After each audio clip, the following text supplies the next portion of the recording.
Think about how effective a leg press would be without a back pad. Two simple things that would help with upper chest is be more extended. If you tuck your arm too much for upper back, you might limit how far back you can bring your upper arm. So I want to kick things off by discussing exercise selection. You talk about the three principles to focus on being profiles, bracing, and alignment. Mm-hmm. Can you explain these three items in a way that an intermediate lifter could grasp and apply to their training? Yeah. So I would say if I had to go kind of in order, maybe of importance, and I could always go back and forth on this a little bit. Alignment is this idea of, are you selecting exercises that, hit the muscle and also are orthopedically sound? Some of it might be the obvious of it doesn't hurt right when you're doing it. And some of it might be the not so obvious of trust me, like this as opposed to this probably lines up better. And, your elbows will thank you 10 years from now. So, an example of like, an alignment standpoint would be making sure that if you're doing like, a chest press position, arm path, which is, helping you hit your chest the most, so I'm maybe not doing more front delts, or if you're trying to hit more, upper pec, you don't have an arm path that's more for lower pec. So, alignment for those types of things tends to be the most important probably for muscles that have like, a ball and socket joint, like anything around the shoulder joint, that's more of a kind of a bigger deal, around the hip a little bit with like hip stuff as well too. And then the other component of it would be, this part's a little bit more tricky, but there's some general rules you can follow, but making sure like whatever force you're using, it lines up well with like joints and like hinge joints particularly. So this would be like someone doing like a leg extension, like why you would want your thigh, right perfectly perpendicular in line with the pad and not having like your legs drastically pointed out or something like that. And either way, it's technically going to kind of get to the tissue, but you could make an argument that orthopedically, that's not going to be a great position for your joints over time. So I would say that's the most important because, one, you want to make sure if you're trying to train a muscle, you're actually getting it where it's supposed to go, right? If you think you're training your chest, but your form is actually all front delts, that's the whole point of what we do. Obviously, we don't just lift weights to move from A to B. You want to develop something a specific way. So part of it is make sure you're hitting the target. And then the other part is make sure you can do this for a long period of time. So that's the stuff where, having done it myself personally, having coached a whole bunch of people through it, nothing's more mentally challenging and then also, detrimental to long-term progress than having an injury. And I see that I get the guys too and girls that have been training for, once they get 10, 15, 20 years plus, where some of this stuff left unchecked can really, it's all downhill the rest of their lifting career. Like, once you get elbows bad enough or knees bad enough, sometimes, I hate to be the bearer of bad news, but there's no real coming back from that. So alignment, I would say, is probably the most important.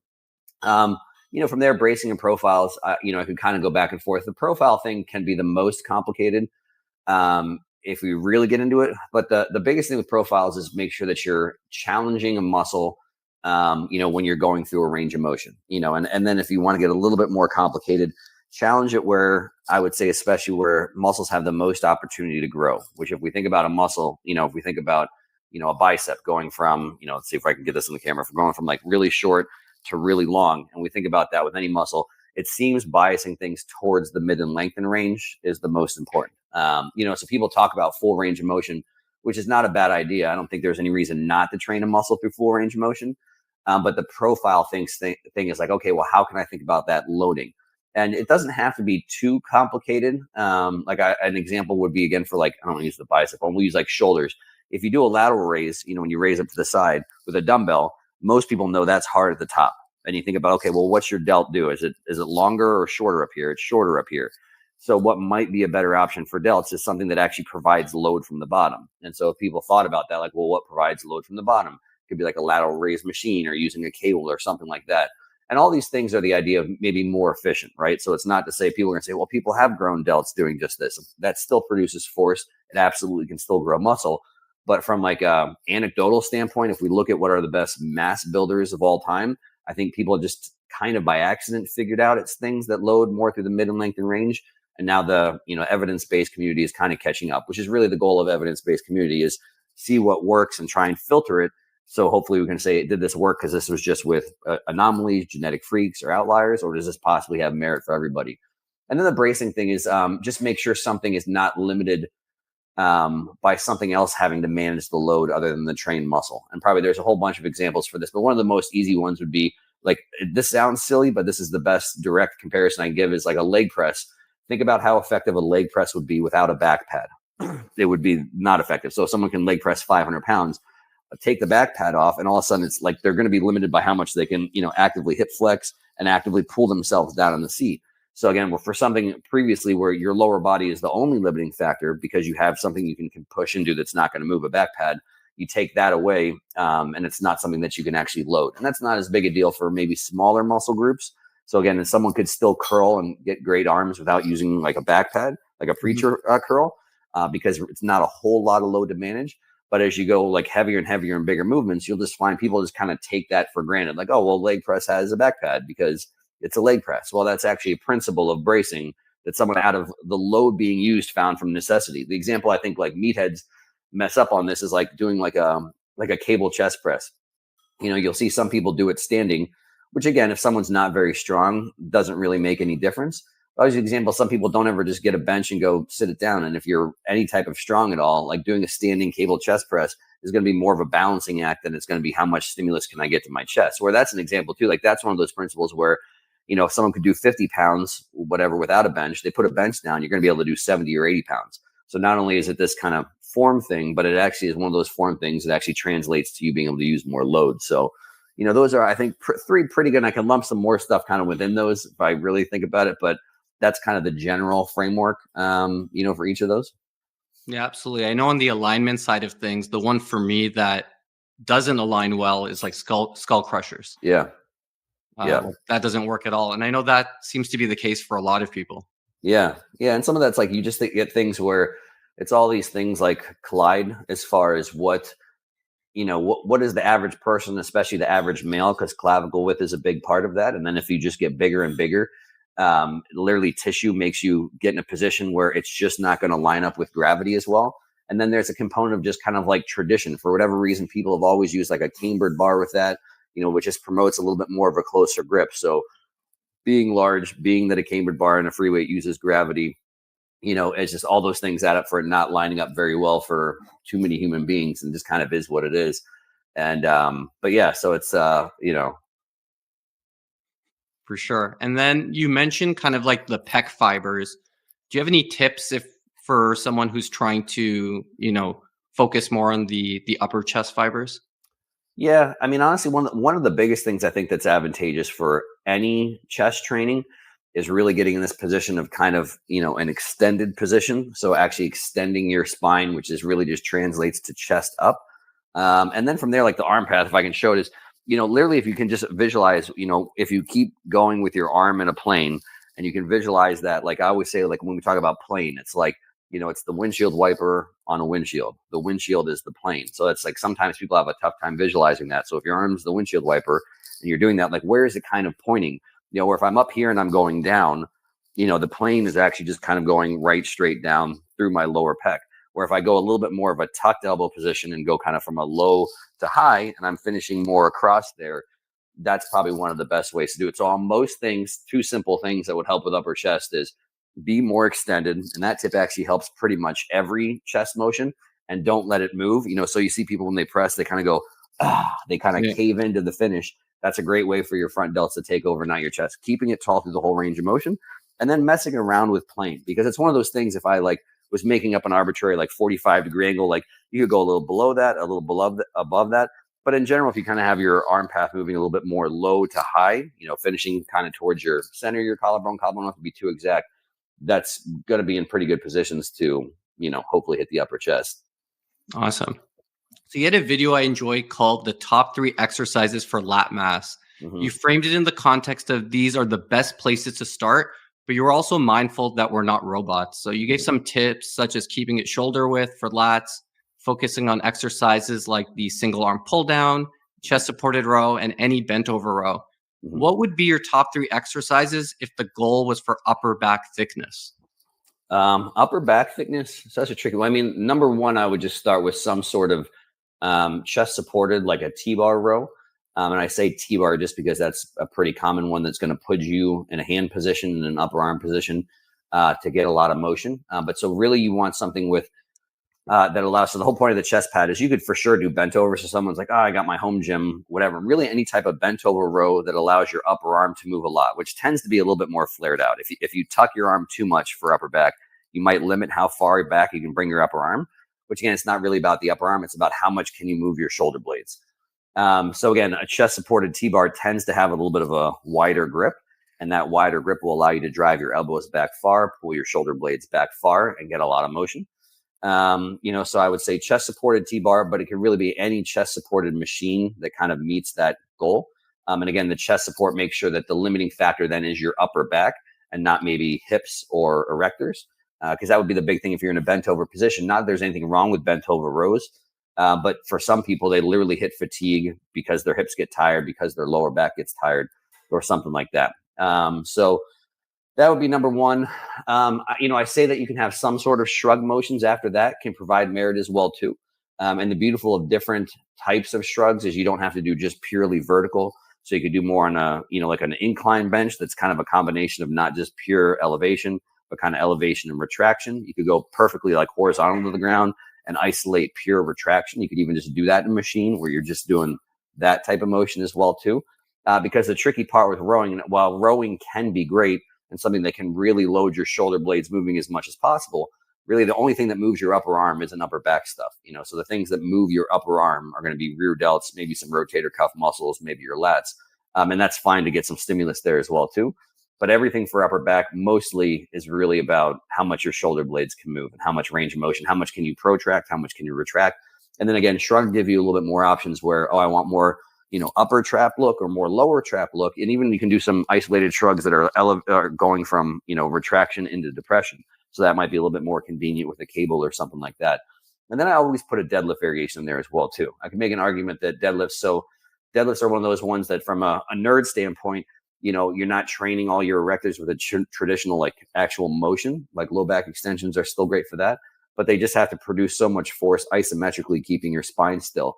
While that's probably a little bit more stimulus kind of on lower back, it still will produce a lot of stimulus for your upper back as well too. And just kind of one of those anecdotal ones where people that have the thickest backs top to bottom are always good at some form of deadlifting, and so that could be, I say RDL is probably the best place to start, but even conventional deadlifts, even some form of rack deadlifts can kind of have some merit as well too.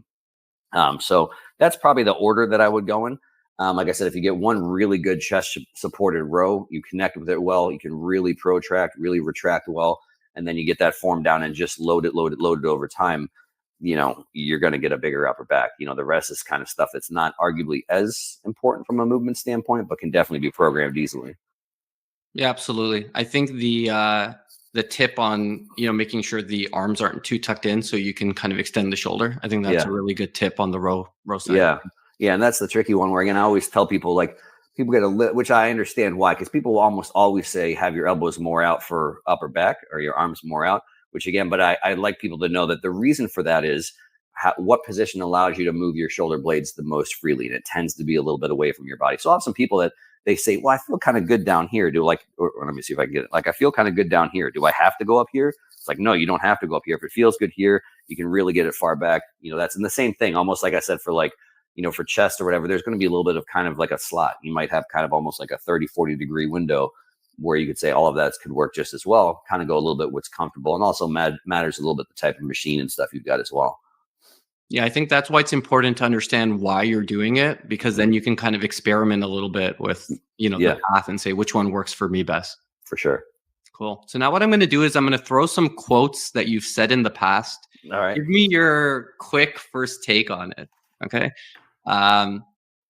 If you're prioritizing a body part, you have to generally deprioritize something else. Yeah. I mean, that's the most common mistake that I've made is people will have this very complicated programming.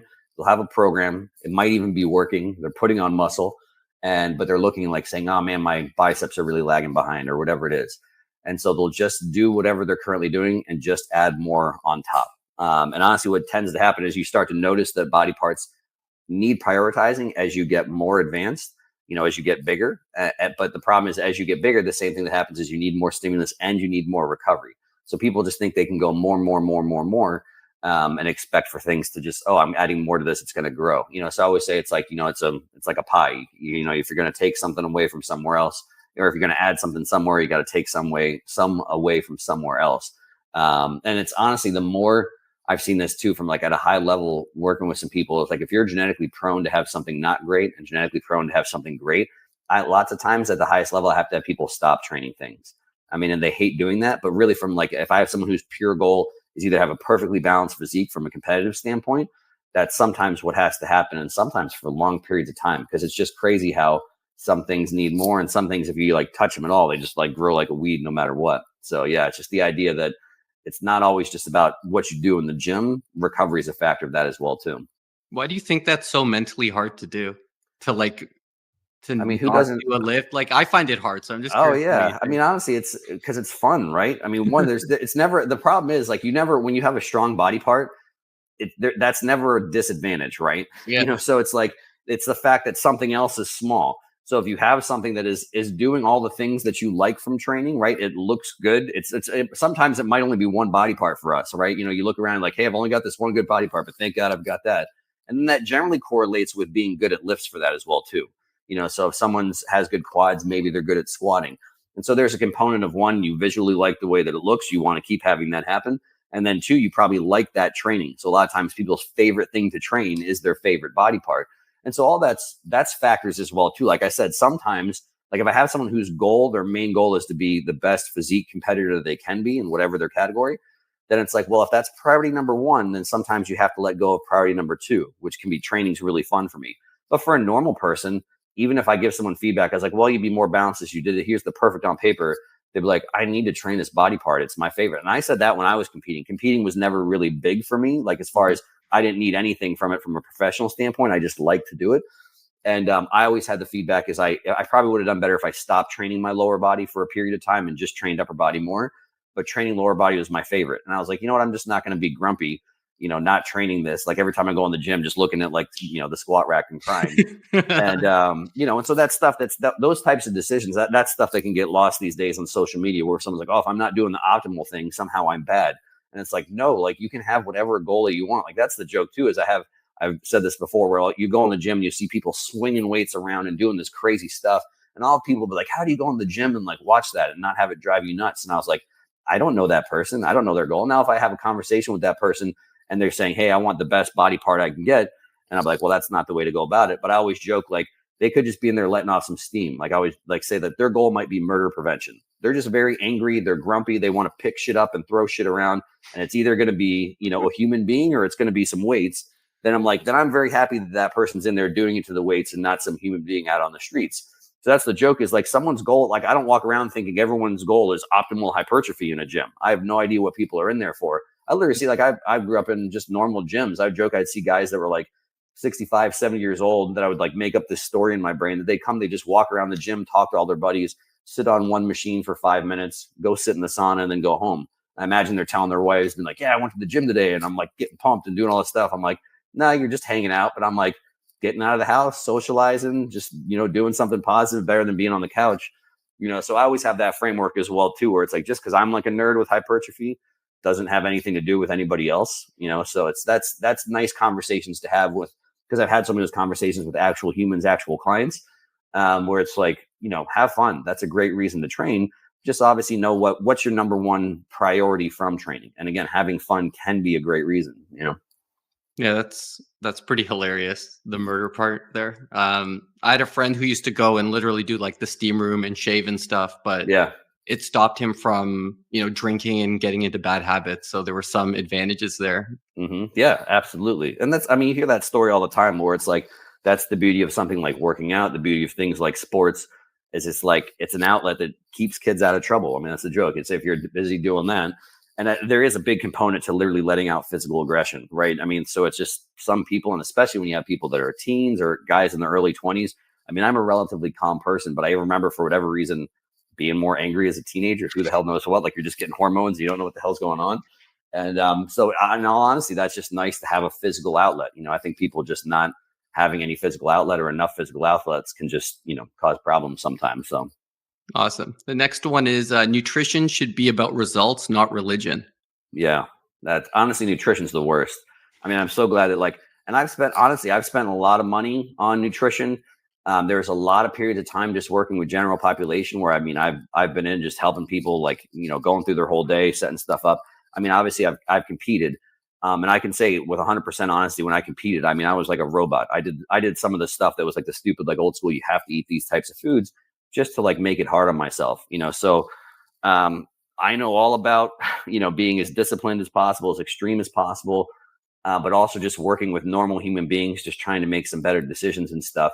And the nutrition crew's nuts, man. Like especially the educators, like for the working out's nuts. Like I half joke from the outside, people be like, why are these guys that just talk about working out all day, like arguing with each other, right? I always think it's silly when we get camps and this guy's arguing with this and it's over like an exercise. I was like, this must look so ridiculous from the outside, but like nutrition's even worse, right? So Yes. it's people do turn it into like, it's like that used to be the thing is like don't talk about like, religion and politics at the dinner table, which is obviously still true. But now we just have to add things to the list. You can't talk about working out, you can't talk about diets because I mean people literally like I think people like go to blows and fight over it. And to me, honestly, it's very silly. I mean, it's like working out where it's not hard, where it's like, there are all these extreme diets, and it should come with the little asterisks. It's not that hard. It's like, well, the more extreme it is, the harder it is to adhere to long term, the more extreme of a reason you should have to do it, right? So I think there can be reasons to do some extreme elimination type diets if you really feel like maybe it's the best decision for like a health reason, or you're working with something for like accompanying some sort of ailment or whatever, something very specific. But like when normal people go on obviously very extreme diets, it's like there's no reason for that. And so I mean, it just turns into like tribalism, right? So everyone has their little tribe for their extreme diet, and you see everybody do the same thing where they like will highlight things that seem to support their biases, ignore things that maybe oppose their biases or whatever. And yeah, so the whole thing's just nuts. And I mean, for the most part, just looking from the outside and having been involved with it a whole lot, I think what people need more than anything else, and of course, there's good people doing this, but just having like normal conversation where it's like, I think you have so far to the extreme where it's like, you have some people that are like saying, you have to eat exactly like our ancestors ate, and they just demonize anything that's not like that in any way, shape, or form. Where it's like the second, like you can eat an apple, but if you put an apple in a bag and now it's processed, then it's bag. Or if you take that apple and you change its form, it's stuff like that. But then at the same time, too, I almost feel like some of the evidence-based crew goes so far that you can't maybe just make some things that you think are like healthier. Like it used to be like if you're really about macros and if it Sure. fits your macros, if I'm saying, hey, berries are healthy, and they're like, well, define healthy, if it's within your macros and this and that. It's like, I understand not making, crazy promises where like, hey, this superfood will prevent this disease or whatever. But it's like, I should still be able to say, like, if you're going to eat some carbs, like have the majority from berries and not from like Skittles, and that should just be like a normal conversation to have. So I just feel like everything gets so polarized and so crazy with nutrition that, again, I think more than anything now, people just like need like nice, normal, nuanced conversations, kind of digging into it. Like, yeah, this diet's crazy. And, if you really want to do something like that's the whole thing I always tell people, like, if you're looking at nutrition, you're looking at diet, you have to be thinking in some capacity, like, what are you going to do forever? Most people think like, oh, I'm going to try this diet. Like, well, what's the point of it? Like, you're going to do this crazy extreme diet that just gets rid of a whole macronutrient or a whole food group or whatever, and you're going to do it for what, like just to have like 3 months of misery or something. Like if you can't see yourself doing it for the rest of your life or some very close version of it, then like what's the point? Like why bother? And obviously the exceptions for that are competing. You could say that obviously competing and getting on stage and doing that, but that's the perfect example of something extreme, right? Like Yeah. getting on stage in your underwear with 0% body fat to flex for a bunch of strangers is extreme. So you can make a justification for an extreme diet to get there. But even that's why you see so many competitors have a lot of difficulties coming out of the industry as well too, because of the extreme dieting, having a lot of people develop eating disorders, or just not even, maybe not necessarily something you would diagnose that far, but just having not healthy relationships with food for that same reason. They don't know how to eat when they're done competing and stuff. And so I used to have those conversations with competitors as well too, where it's like, let's frame how stupid competing is, right? Everything about competing on paper is stupid. I love it. I love the stupid. I participate in the stupid, but it is technically stupid. And but let's have a conversation around that. So if you recognize that it's stupid and all this, then you can hopefully convert into, or get into some normalcy once you're done as well. Don't lose sight of what's normal, because that's the big thing too, is all these bodybuilders, we all think that what we do is normal, and competitors think that's normal. And that's why sometimes they're the worst coaches for like normal population, weight loss, general fitness, or whatever, Mhm. because they don't remember what normal is. They think what they're doing is normal. And it's like, no, don't lose sight of that. You're doing stupid stuff. And just be aware of that, So yeah, nutrition's turned into it's wild. It's more wild than the training. So Yeah, like, we should be able to tell people, like, you can eat a Pop Tart, but you're better off eating berries. Like, it's yeah, very clear there. And then I always ask people this question. I'll say, "Are you really not gonna ever eat a slice of cake at your kid or your mom's birthday?" yeah, Like, answer that question. Or yeah, for never have a sure. slice of pizza. Yeah, For general population, they should, if they say, "I'm never gonna have a slice of cake," say, "Okay, that's, you're giving up a lot if you think yeah, you can do that." yeah. Yeah, yeah, no, it's wild, and that's the beauty of, like, you have all of it has great intent. So I think, like, diets, like, if it fits your macros at its core is brilliant. I mean, that's probably one of the best things that normal people can learn, right? So it's, again, I kind of like people that go extreme will demonize, almost like I said, like everything's the same. And if you try and say that something's like, don't use the word superfood or whatever, and I'm like, that's a joke. Whereas, like, I get it that saying it's preventing a disease is bad, but I'm like, if you compare this food that has all these things with it, all these, it's got fiber, it's got protein, it's nutrient dense. I mean, compared to a Twinkie, it's pretty super. Can we call it that super? Whatever. What adjective do you want to use? But at the same time, too, that is great. Where it's like people just need to. It's like I always say, it's like doing a budget, right? It's like if you don't understand just like budget, money in, money out in some general form, you're never going to have any type of finances that are in order. And there's sometimes, like, when that's the joke too, when you're young, maybe it's not as important. Just do I have any money in my bank account? But as your things get more specific, your financial goals get more specific as you get older, you have to create some awareness. And I feel like that's what If It Fits Your Macros does really well for normal people that have never thought about that. Is like you just have to have some idea of this energy balance thing, right? And then you have some idea of healthier foods and less healthy foods, and then kind of make that work for you and your lifestyle. Because you do get people all the time where it's like, I totally get it. Like, oh, I'm eating healthy, and they eat this whole list of foods that they think are healthy, but it's like you could still be eating 1,000 calorie a day surplus. Like, why am I getting fat? I'm eating healthy. It's like, well, you have to understand that budget thing. It doesn't matter if, like, oh, I'm only spending money on good things. Like, I'm spending Yeah. it on continuing education and this and that. It's like, well, you're still spending more money than you have. That's a problem. It doesn't matter if you're spending it. I'm giving it all away to charity. Fantastic. But now you can't feed your kids, whatever. So Yeah, the salad with the 9 tablespoons of olive oil is the one exactly. that Yeah. drives me Yeah, crazy. exactly. It's a salad. It's a Yeah. 1,200 calorie salad that's Yeah. not gonna fill you up there. Exactly. Alright, It said the word salad on the menu. It has to be healthy. next one is, I have this analogy. The way most people train is they get a blender and they have 100 different ingredients and they're all in random amounts, and then they ask, "If I add this strawberry, what's it gonna taste like?" Yeah. Yeah. So I mean, and again, I don't mind. I mean, sometimes I do mind, to be honest, but it's like people want to, if the longer you're in it, how many variables affect your results, right? I mean, it's like I said, it's hundreds of things from what you're doing in the gym, what you're doing outside of the gym. And whether it's with nutrition, training, whatever, um, what we do is consistency and adherence is king, right? So that's even what bodybuilders are so great at. Even if they were doing dumb stuff back in the day, they're doing the exact same dumb stuff every single day. So they would actually know really well, even if I'm doing a bunch of dumb stuff and we can look and say, look how dumb that was, they could change one thing. But because all that dumb stuff stayed exactly the same, they knew if that one thing maybe actually did something, or at least had a better idea than we Yeah. do now. And so you get some just random people that's like, and again, if it's almost like, you're just going to ask some random question because you're online. I'm going to shoot my shot. I'm just going to see if this guy answers anything. But I always like, if I ever talk with somebody in person, they ask me like a question about that. I'm like, well, why do you want to know? Like, what are you asking me about that for? What are you asking about, 2 reps in reserve as opposed to failure? What are you asking me about for this splitter? What are you asking me about for, how much creatine to take, whatever it is?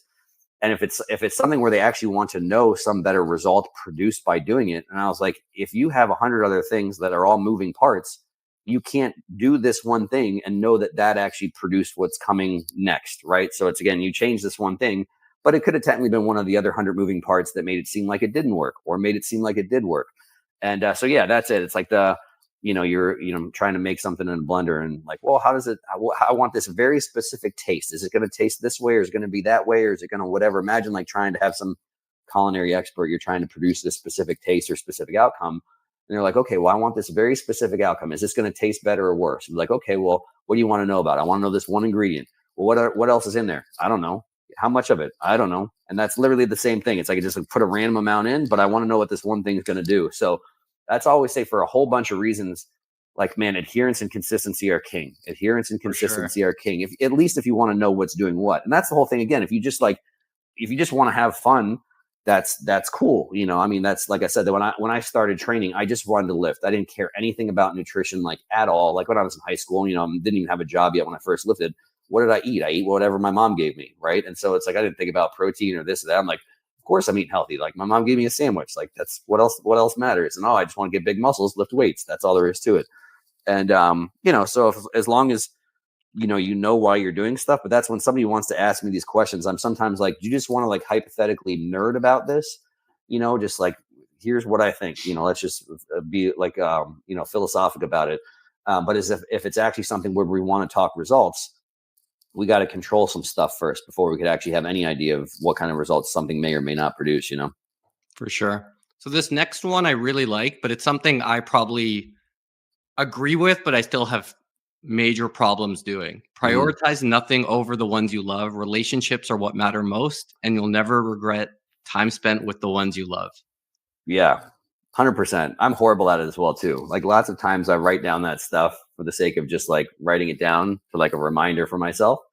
Because I mean, obviously that's like the balance is like, especially as you get older, and you have more relationships, and especially you start to weed through the relationships that are more valuable, it's like, what do we do? A lot of the things that we do our time for, is obviously, why do I go to work? I go for my family. But if I'm at work, then I'm away from my family. And then when you're with your family, you're like, oh, I better make sure that work's good and I got to prioritize for them and stuff like that. So, I mean, for It's me, I so have that. fucking hard, man. Oh yeah, it's the worst. I mean, honestly, that's the funny thing where it's like, and I'm where I'm at now. We talk about, I'm like, I've got 10, 8, and 5, so there's people that are 5 years ahead of me, parents. There's people that are 10 years ahead of me. There's my parents, which are, 30 something years ahead of me or whatever. So it's like, I don't even have the hindsight, obviously, that I'll have someday. But it's so funny when you look back now, it almost makes things seem silly with all the stuff that we glorify, right? And especially in the industry where it's like the grind, the hustle, and people are like proud that they're like, I ate my meal perfect. I didn't cheat today. And it's like, if you had any idea how easy that was relative to actual hard stuff, it's crazy, right? Because you're trying to, when you, again, it just is what it is. You have a business, you have kids. I genuinely, I mean, don't think about what does like Joe want to do today, right? Where it's like half of it is like I'm lucky that I genuinely enjoy helping people and educating people. I mean, I love it. Like when I'm actually doing this, talking about muscles, when I'm actually like filming content or doing something educational or writing or whatever, like I love that because it's what I think I'm supposed to be doing. It can provide benefit directly for someone. But all the other business stuff, that's the fun stuff, right? People have this idea of like, I'm going to do a business because I like this thing. But then there's 8 million other things, especially when you own your own business, that's like, it's horrible. It's a nightmare. Like you talk to any business owner, and I always joke, I'm like, I'm a horrible entrepreneur. Like I'm not good at all the business stuff. I'm still trying to figure out how to be like a grown up because all that stuff is horrible. I just want to do what I like doing and I want to provide for my family and I want to have some balance with that. So yeah, I always put stuff out like that because I think it's a truth. Um, I think it's a truth of human nature. And obviously it's not stuff that I'm figuring out. I'm only 40, so I'm not exactly that wise yet, but you listen to people that have come before you who you value. You listen to people who at different points in time have prioritized other things. I mean, regret is a huge educator, right? So you talk to someone that's 60, 70, 80, that's lived a lot and you hear what they regret. I've never heard it be money. I've never heard it be business. I've never heard it, whatever. I've always heard it's something to do with relationships in some way, shape, or form. And always comes down to, a real true relationship not being about you. It's about being more selfless. So, yeah, I do this. I suck at the same stuff that everyone else does, having any type of life balance. I suck at always really trying to be really selfless with the relationships around Yeah. me. So yeah, I write that stuff for me as much as for anybody else because I think that's about as true of a truth as you can get. The other stuff is I do all the other stuff secondary for those relationships, and yeah, having that balance is literally the hardest thing ever. It's the only, it's the It's the generally the thing hardest that thing ever. yeah, the Like, generally the thing that gives me.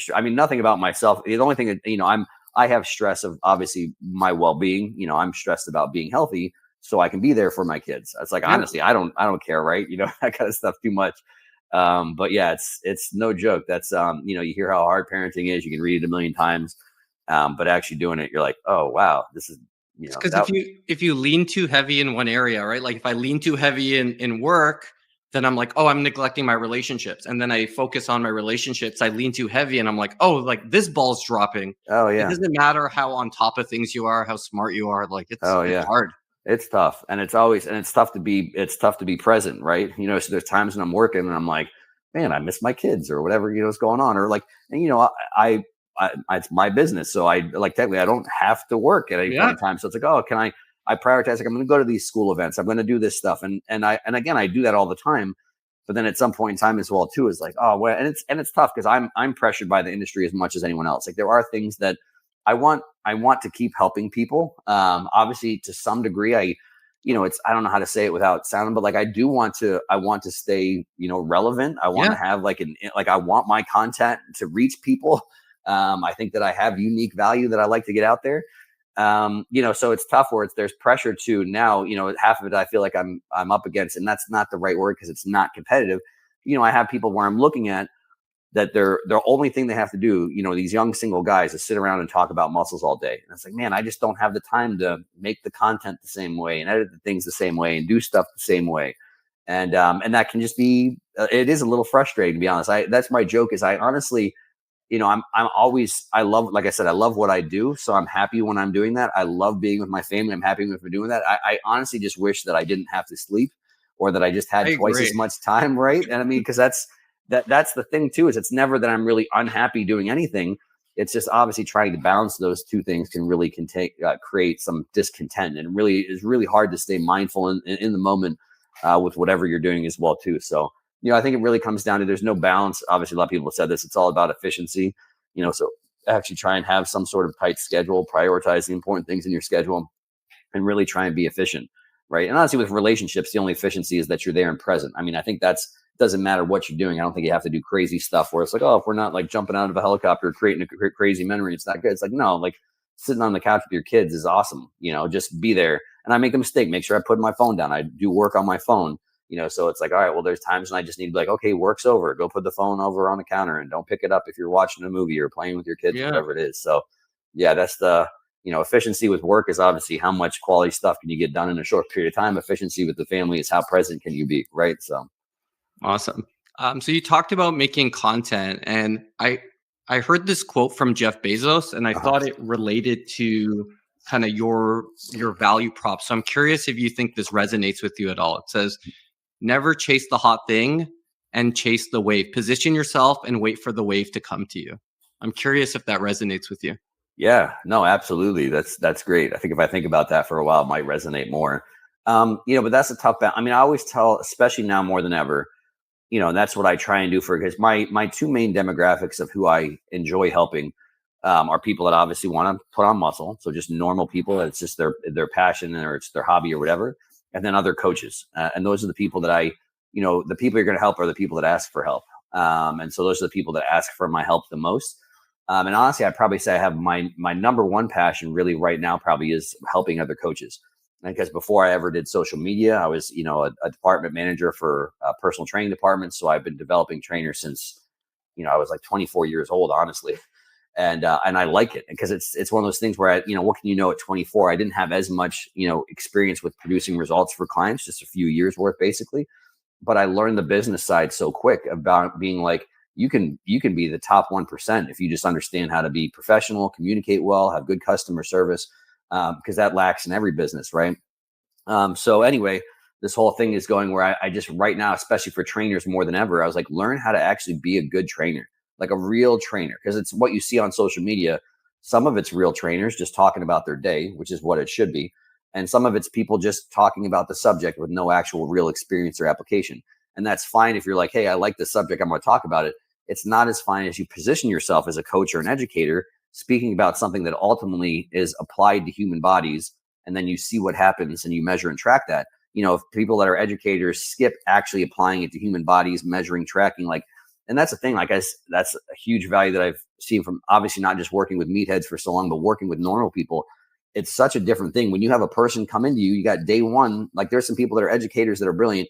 If they had to say, hey, you got an appointment with Mrs. Jones tomorrow, go, like they would have no idea what to do. They literally just freak out. What do I do? What do I start? And this is that, where it's like, me having done that, where it's like just having someone where it's like from sitting down, being terrified of the gym, terrified of, making excuses for not wanting to be in there, to day one, to having them comfortable, confident, slowly starting to produce results, change the body, and take someone on a journey, train someone for years.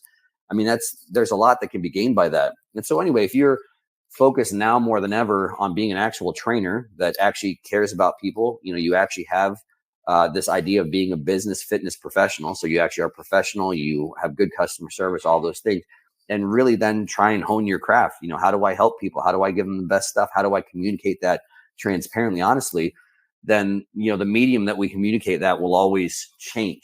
And, so again, what's popular now will be different 5 years from now, 10 years now, from whatever.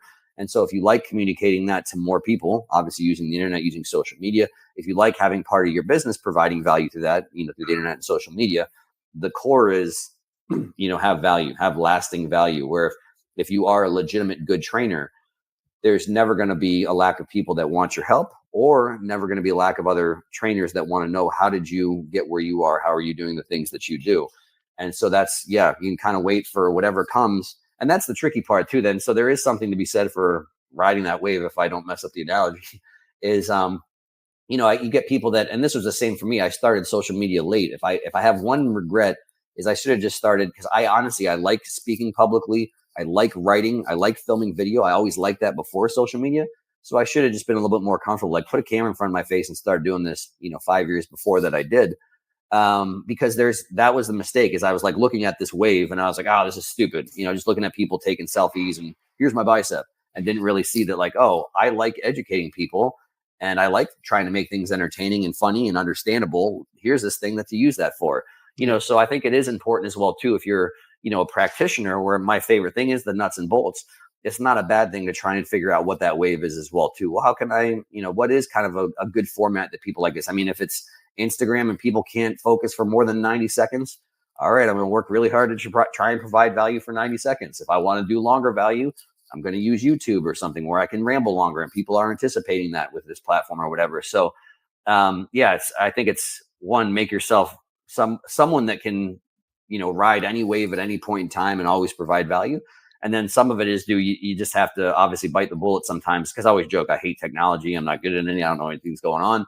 But it's like, well, it's technically not that hard to at least try and figure some stuff out, or have some people around you that can help you figure stuff out. Because again, if you want to help more people, these platforms are always going to be valuable, Yeah, I feel like it's more about being authentic within the formats that exist. So I'm going to move in a totally different direction here. Just a Let's fun question. All right. What is your Mount Rushmore, your 4 favorite cable exercises for arms, and why? Wait, is that 2 questions? What's my Mount Rushmore? What's my favorite? What's your 4 favorite cable exercises for arms? Oh, 4 favorite cable exercises for arms. All right, well, let's do 2 for biceps. I would set up basically like a preacher curl.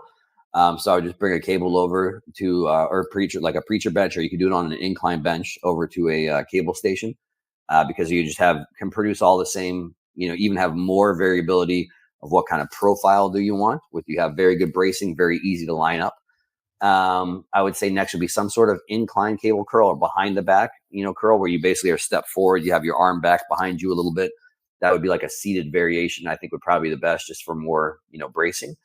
So those would be my 2 for biceps. For triceps, I don't know if I have anything that's, I would say necessarily would be favorite. Like 2 variations I like a lot is basically anything where it's, the cable cross variation.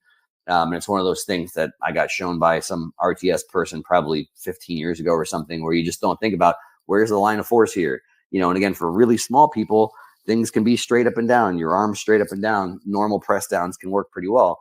But for anybody that's got an upper arm that's kind of out at an angle, why don't we get that cable lined up with that angle? So when you cross them, standing, cable cross standing, or seated, which you can basically reproduce. Like, so standing just has an upper arm at your side. Seated generally is a little bit easier to have your upper arm in this position.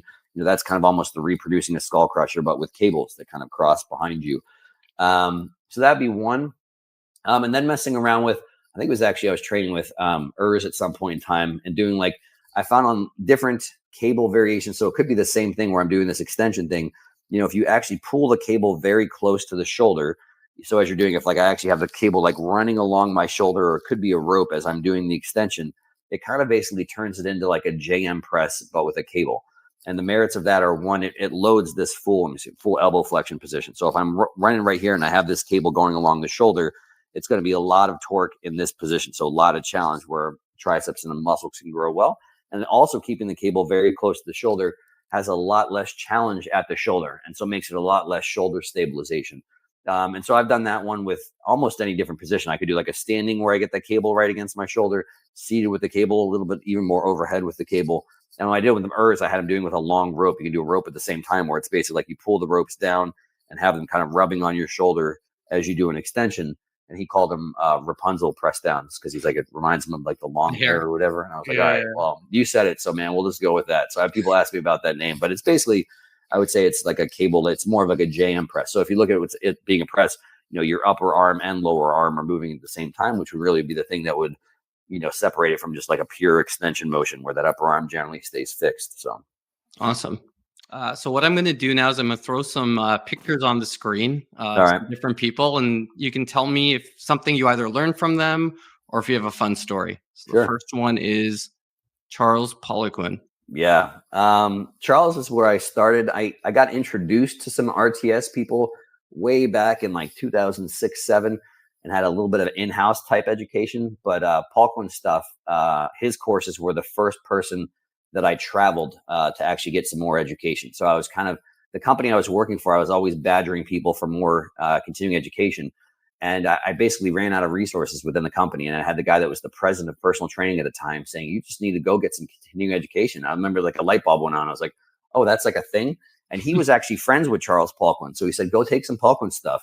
And so looked it up and was like, found out some of his different courses. I did one of his training ones. He did his PICP, like level 1 and 2 first, which were training courses. And then he had what was called his bio signature at first, and then bio print, which is kind of basically, for lack of a better term, like this crash course into kind of like nutrition. It was with this like measurement system or whatever. And yeah, that's the first time. I think I'm trying to remember, actually, it's pretty bad if I can't remember. I think the first course I traveled to, I went to Toronto, so I went out of the States.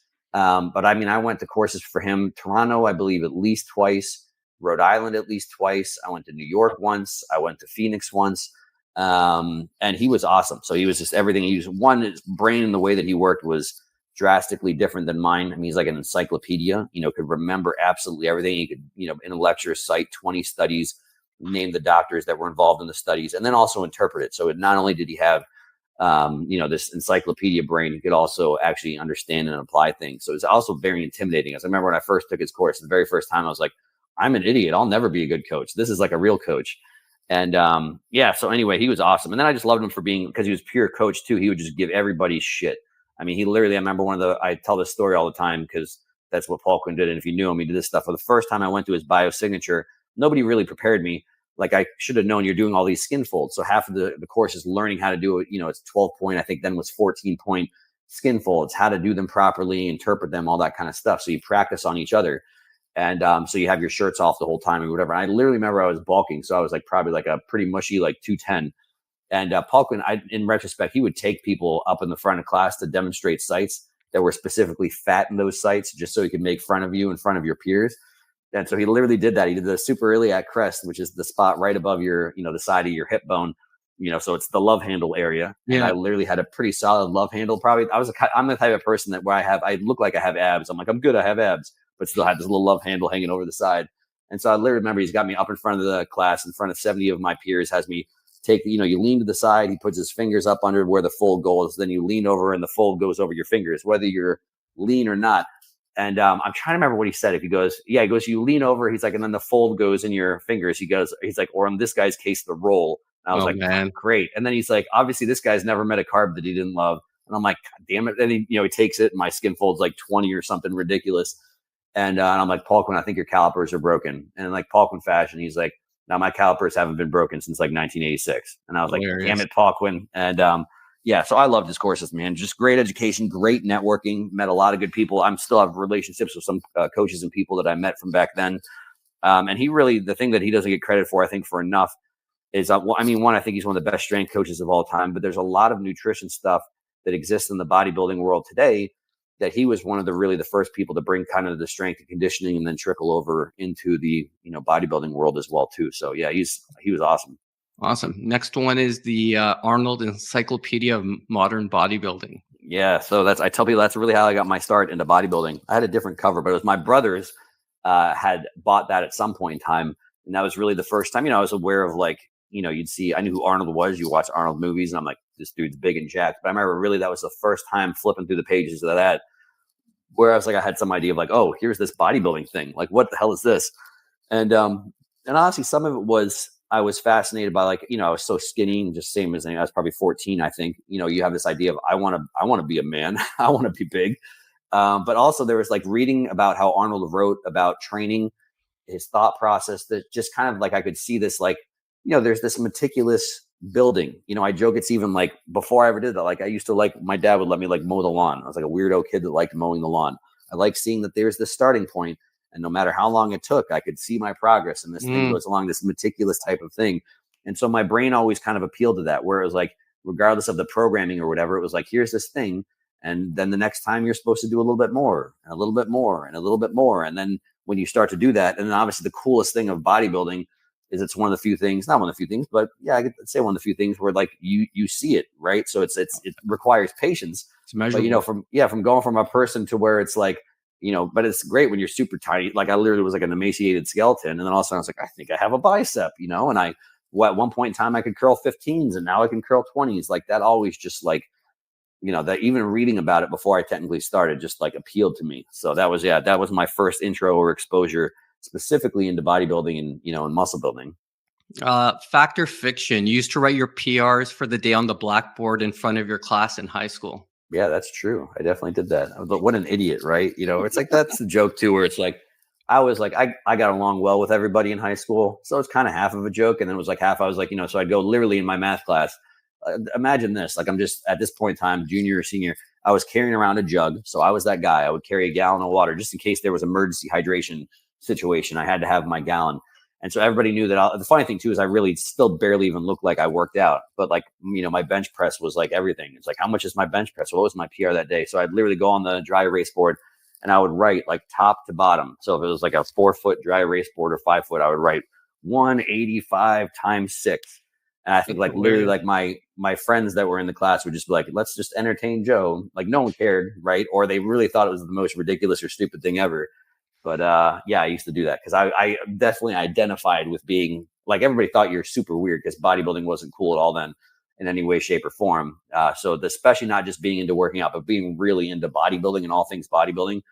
People thought I was super weird. But yeah, I'd carry the gallon of jug around, talk about At PRs. least you owned it, right? Oh, Like I did. Yeah, if I you totally own owned it, it. then it's jokes. So who Yeah, cares? for sure. And I remember the first time when I was like, somewhere, grew up in Florida, at the beach at some point in time, and somebody like, does Joe have a muscle? And I was like, yes, someone sees that I have. You couldn't tell without a shirt on. Even when I graduated at 155 pounds or something, 150 pounds at 5'11" with a shirt on, and didn't even look like I worked out. But I was like that really, skinny, like kind of ripped kid that just looked like a skeleton with a little bit of muscle over top. So Hilarious. All right. Next one is if you could train with anyone in Lord of the Rings, who would you train with and why? man, that's a great question. I don't know, man.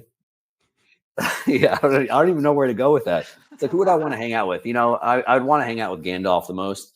Okay. Dude's been around for thousands of years, long before all the rest of the characters. He's got some secrets of the games that the other people don't have. So I'd have to say him. From a pure, who's the strongest? I bet Gimli could probably move some weight around. He just looks like a power lifter. He's just that short, thick, short arms, short legs. Probably can bench press 600 pounds, stuff like that. But All right. And the last one here is at the end of Old School, they have this thing where they have to do these 5 different events. They have the gymnastic routine, the wrestling match, the swimming competition, the track relay, and the debate. yeah. If you had to do one of them to help the squad win, which one would you do? Yeah, it's one of my favorite movies ever, by the way. I've seen it at least 20 times. Yeah, Like, I for honestly have probably seen that movie over 100 times. So it's when my wife and I were dating in college, we would literally like half of it. It's like at the end of the night, let's like put on a movie to fall asleep to, and that was like our favorite movie. So I've literally probably watched it 8 billion times. I'd probably have to say debate. I honestly always liked when I was in like high school and college. Like I always enjoyed public speaking, and I enjoyed when I actually found out about debate classes. And I actually had some really good professors that taught like here's how you And honestly, it's like kind of sort of, well, how do you present your point with like valid, like actual evidence? What do you have behind what you're saying? How do you deliver these points unemotionally, and have a counter response to someone else as well too? So I definitely enjoy a good debate. It's something obviously missing in the world a little bit these days. But yeah, I would probably have to say that for sure. That's obviously one of the greatest scenes ever when, Will Ferrell like blacks out. He's like, what did I say? What did I say? And just says the most brilliant thing ever during the debate as well too. Oh, So, during the debate? Yeah, it's yeah, so good. Yeah. There's a lot of amazing Will Ferrell moments in that movie. yeah. Awesome. Well, Joe, thanks so much for your time today. I really appreciate it. Where can everyone find you? Social media, I guess, obviously is Instagram is probably my most active. So just Hypertrophy Coach, which is spelled Hypertrophy Coach. On Instagram, that's my handle on YouTube as well too. Honestly, my YouTube, that's one of my big goals this year, which I've been doing so far, is much more consistent with content. So those are two good places to start. Obviously, you want to look at some more short format stuff. Like I said, I've been putting stuff on Instagram. Literally every single day I'll have content on Instagram.